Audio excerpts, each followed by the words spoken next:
हम करेंगे हर मजलूम की हिमायत। बिस्मिल्लाहिर्रहमानिर्रहीम। अस्सलाम वालेकुम। मैं हूँ हुरैन फातिमा और आप देख रहे हैं हिमायती न्यूज़ HD चैनल। नजर डालते हैं आज की अहम खबरों पर।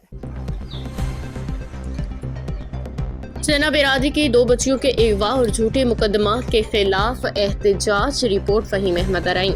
जेकबाबाद ठुल सेना बिरादरी सिंध के जिला जेकबाबाद और तालुका ठुल के गांव गाजी खान चना में 5 मई 2026 की रात तकरीबन 2:30 बजे एक इंतहाई अफसोसनाक जुल्म पे मबनी वाक़या पेश है, जहां भरुडू कौम से ताल्लुक रखने वाले कुछ मुसल्लह अफराद मुबैना तौर पर ज़बरदस्ती घर में दाखिल हुए, असलहा के जोर पर चना बिरादरी के 2 बच्चियों को अगवा करके अपने साथ ले गए। वाक़े के फौरी बाद ही चना बिरादरी की जानिब से मीरपुर भरुडू थाने में बर वक्त FIR दर्ज कराई गई। ताहम मुतासिरा खानदान के मुताबिक पुलिस ताहाल किसी भी मौसम को गिरफ्तार करने में नाकाम रही है। चना बिरादरी ने इल्जाम किया कि जवाबदार फरीक से मुबैना तौर पर रिश्वत लेकर उनके खिलाफ झूठे बेबुनियाद मुकदमात दर्ज किए गए हैं। मुतासरीन के मुताबिक न सिर्फ उनके बच्चों को अगवा किया गया बल्कि सेना बिरादरी के सरदारों मुअज़्ज़िज़ अफराद पर दहशतगर्दी के मुकदमात भी कायम किए गए हैं। सेना बिरादरी ने मुतालबा किया है कि अगवा शुदा बच्चों को फौरी तौर पर बाजियाब कराया जाए, वाक़े की शफाफ तहकीकात करके इंसाफ फराहम किया जाए और उन पर कायम किए गए झूठे सियासी बुनियादों पर बनाए गए मुकदमात को ख़त्म किया जाए। बिरादरी की जानिब से मुतालबात सिंध के वज़ीर आला IG Sindh IG Larkana SSP Jacobabad के सामने भी पेश किए गए हैं ताकि मुतासिरा खानदानों को इंसाफ मिल सके, सिंध में कानून की बालादस्ती कायम रह सके। बिस्मिल्लाहिर्रहमानिर्रहीम। जीअं त मुंहिंजो नालो अब्दुल चनो।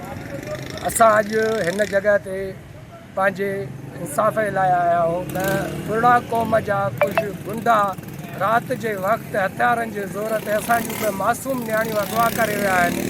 उनखां बावजूदि जॾहिं असां बर वक़्तु मीरपुर बुरुड़ो थाणे ते FIR दर्ज करण वियासीं त SHO मीरपुर बुरुड़ो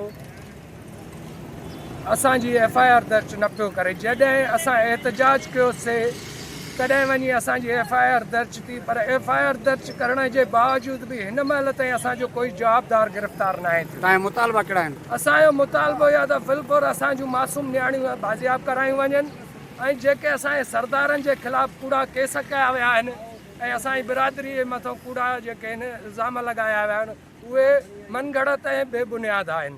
असांजे हुकूमत वक़्त खां ऐं आला अदलिया सां गुज़ारिश आहे, रिक्वेस्ट था कयूं त फिलफोर असांजे मथां जेके बि इल्ज़ामात आहिनि सभिनी खे C क्लास कयो वञे ऐं असांजूं मासूम नियाणियूं आज़ादु कराए असां सां इंसाफ़ कयो वञे। छो जो चना क़ौम हिकु क़दीमी क़ौम आहे ऐं चना क़ौम हिकु बहादुर क़ौम आहे ऐं चना क़ौम हिकु बुरदबार क़ौम आहे। अगरि चना क़ौम पंहिंजी इज़त जे ख़ातिर अॼु ख़ामोश आहे त उन जी वजह आहे अमन।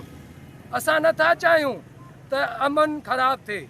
अगर SSP साहब जेकबाबाद, DIG लाड़काना, नासिर आफ्ताब पठान और अब तक के लिए इतना ही। मज़ीद खबरों और अपडेट से बाखबर रहने के लिए देखते रहें हिमायती न्यूज़ HD चैनल।